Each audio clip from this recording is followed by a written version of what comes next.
இப்ப நீங்க 42 ட்ரான்ஸ்ஃபர் அப்படின்றப்ப, இப்ப ஓவராலா 27 வருஷத்துல எவ்வளவுங்க சார் ஓவரால்? அதெல்லாம் கம்மி தான். டிஎஸ்பி ஆன பிறகு ஒரு 5, 6 ட்ரான்ஸ்ஃபர் தான் டிஎஸ்பி. ஓவராலா ஒரு 48 வச்சுக்கணும்னு வச்சுக்கோங்க சார். அத நீங்க அத்தனை ட்ரான்ஸ்ஃபர் ஆகுறப்ப, உங்க ஃபேமிலியும் பாதிக்கப்பட்டிருப்பாங்க, உங்க பொண்ணோட ஸ்டடீஸும் மாற்றப்பட்டுக்கிட்டே இருந்து. இல்ல, நான் கூட்டே போக மாட்டேன். ஒரே இடத்துல வச்சுட்டு போயிட்டு. ஓகே. அதுல சில வாட்டி ஸ்டேஷன்லயே படுத்துக்குவேன். ஸ்டேஷன்லயே தான் படுத்துருப்பேன். நமன சத்தம்ல ஸ்டேஷன் தான் எனக்கு 24 ஹவர்ஸ். நீங்க எஸ்ஐயா இருந்ததுக்கு அப்புறம் ஏடிஎஸ்பியா மாறுறீங்கல்ல சார்? ஆமா. ஒரு நாள் உங்களுடைய காலையில எத்தனை மணிக்கு சார் நீங்க எந்திரிப்பீங்க? என்னென்ன ஒர்க் சார் உங்களுக்கு? 5 மணிக்கு எந்திரிப்பேன். ஓகே. 5 மணிக்கு எந்திரிச்சு 5:30க்கு வாக்கிங் போயிடுவேன். ஓகே. ரெகுலரா வாக்கிங் போயிடுவேன். 5:30 to 6:30, 6:45 வாக்கிங். அதுக்கப்புறம் வீட்டுக்கு வந்துடுவேன். அதுக்கப்புறம் வீட்டுக்கு வந்துட்டேன்னா ஆஃபீஸ் இங்கேருந்து போகிறதா இருந்தால் 9 மணிக்கு கிளம்பிடுவேன். எனக்கு 1 hour 1:15 10:10 அங்கே இருப்பேன். இல்லைன்னா அங்கேயே இருந்தோம்னா 10 மணிக்கு ஆஃபீஸ் போயிடுவேன். 10 o'clock 9:30 to 10 ஆஃபீஸ் போயிடுவேன். அந்த பஞ்சுவாலிட்டின்றதெல்லாம் கரெக்டாக பண்ணிடுவேன். அங்கேயே இருந்தோம்னா எனக்கு பிரச்சனை இல்லை. திருவண்ணாமலையில் இருக்கும்போது திருவண்ணாமலையில் இருந்தேன். அங்கேயே இருந்தால் அப்படியே போயிடுவேன். 9 o'clock 9:30 கிளம்பி போயிடுவேன். அங்கே ஆஃபீஸ் போயிடுவேன். பக்கம் தான். இங்கே இருந்தால் 9 o'clock காஞ்சிபுரத்தில் ஸ்பெஷல் பார்ட்டி இருக்கும்போது இங்கே வந்து 9 o'clock கிளம்பிடுவேன். அங்கே போய் 10 o'clock அங்கே ஆஃபீஸ் போயிடுவேன். ஸ்டேஷனில் போனோடனே ஃபர்ஸ்ட் என்ன ஒர்க் சார் இருக்கும் உங்களுக்கு? இல்லை, எனக்கு ஆஃபீஸ் தானே, ஸ்டேஷன் கிடையாதுல்ல. ஓகே. ஆஃபீஸ் தான். என்னுடைய ஆஃபீஸ் ஒர்க் இருக்குது. டிபோ செக்ஷன்ஸ்லாம் எனக்கு தான் கண்ட்ரோலில் இருந்துச்சு காஞ்சிபுரத்தில். அதில் நான் பார்த்தேன். அது திருவண்ணாமலையில் இருக்கும்போது டிசிஆர்பி தான், ரெக்கார்டு தான். அது இதுதான் பர்டிகுலர்ஸ் அனுப்புறது தான். ரெக்கார்டு பிரிவு தானே, நம்ம டாக்குமெண்ட் எல்லாம் வாங்கி அனுப்புறது. ஓகே. அது பெரிய வேலை இருக்காது. பந்தோபஸ்து சார், எஸ்பி சார் என்ன சொல்கிறாங்களோ அதை செய்ய வேண்டியது. ஒரு நாளைக்கு எவ்வளோ ஃபோன் கால் சார் வரும் உங்களுக்கு? அதிகபட்சம் எவ்வளோ ஃபோன் கால்ஸ் வந்திருக்கு அஃபிஷியலாவா? அஃபிஷியலாக இன்ஃபர்மேஷன் வந்துலாம் எஸ்ஐயா இருக்கும்போதெல்லாம் நிறையா வரும். டிஎஸ்பியாக இருக்கும்போது நிறையா வரும். ஏடிஎஸ்பி ஆன பிறகு நிறைய வராது. அது குறைய ஆரம்பிச்சிடும். ஆமாம், ஏடிஎஸ்பி ஆனால் டம்மி போஸ்ட்டில் தானே உட்காந்துருக்கோம்.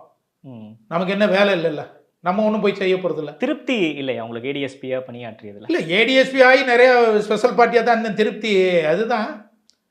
இருந்தாலும் 100% சாட்டிஸ்ஃபைடுன்னு சொல்ல முடியாது. நேர்மையாக இருந்தனால நிறைய இழந்திருக்கீங்களா? நிறைய சாக்ரிஃபைஸ் பண்ணியிருக்கோம். நிறைய எந்த ஒரு என்டர்டெயின்மெண்ட்ஸும் கிடையாது. ஃபேமிலியோட டைம் ஸ்பெண்ட் பண்ணது கிடையாது. அது மாதிரி டிபார்ட்மெண்ட்டில் ப்ரொமோஷனும் கிடையாது. இல்லை, நான் ஏன் இந்த இடத்துல ஒரு கேள்வி கேட்குறேன்னா சார், 27 வருஷம் காவல்துறையில் நீங்கள் சொல்கிற மாதிரி நேர்மையாக இருந்ததுக்காகவோ இல்லை ரவுடிகளை நீங்கள் பகச்சிக்கிட்டதுக்கு அப்படின்னு ஒரு 27 வருஷம் இருந்திருக்கீங்க இல்லையா? இவ்வளோ கொடுத்த காவல்துறை கொடுத்த வெள்ளத்துறைக்கு காவல்துறை என்ன கொடுத்துச்சு அப்படின்ற இடத்துல ஏதோ ஒரு சலனம் உங்கள் மனசுக்குள்ளே இருக்கா? இல்லை, காவல்துறையை பொறுத்த வரைக்கும் அவங்க இண்டிவிஜுவலாக எல்லாருமே ஆஃபீஸர்ஸ் என்ன பண்ண முடியும்? அவங்க கடைசியில் சஸ்பெண்ட் ஆனவனை ரிவோக் பண்ணதே காவல்துறை பெரிய அச்சீவ் இல்லை. அதனால அவங்க செய்யலைன்னு நான் குறை சொல்ல மாட்டேன். அவங்க இது எனக்கு செய்யலைன்னு. ஆனால் ஒரு இன்ட்ரெஸ்ட் எடுத்துக்கலாம். யாராவது ஒரு அதிகாரி எடுத்துருந்து 11 வருஷம் ஏடிஎஸ்பியாக இருக்கும்போது ஒரு ப்ரொமோஷன் கொடுத்துருக்கலாம். இல்லை, இந்த வருஷத்தில் 11 வருஷத்தில் ஏதாவது மெடல் கொடுத்துருக்கல. எதுக்குமே மெடல் கிடையாது. வீரப்பன் இதை தவிர வேற எதுக்குமே எனக்கெல்லாம் மெடல் கொடுத்ததே இல்லை.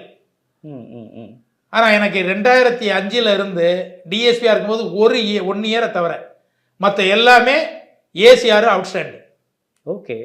ஏசிஆர் அவுட்ஸ்டாண்டிங் ஆனுவல் கான்ஃபரன்ஸ் ரிப்போர்ட்டில் வந்து outstanding. But there is no medal. எந்த மெடலும் கொடுக்கல. பிடபிள்யூல அவ்வளவு இருந்து வேலை பார்த்த மெடல் கொடுக்கல. ப்ளஸ் இது கொடுத்தோம், மெடல் கொடுக்கல.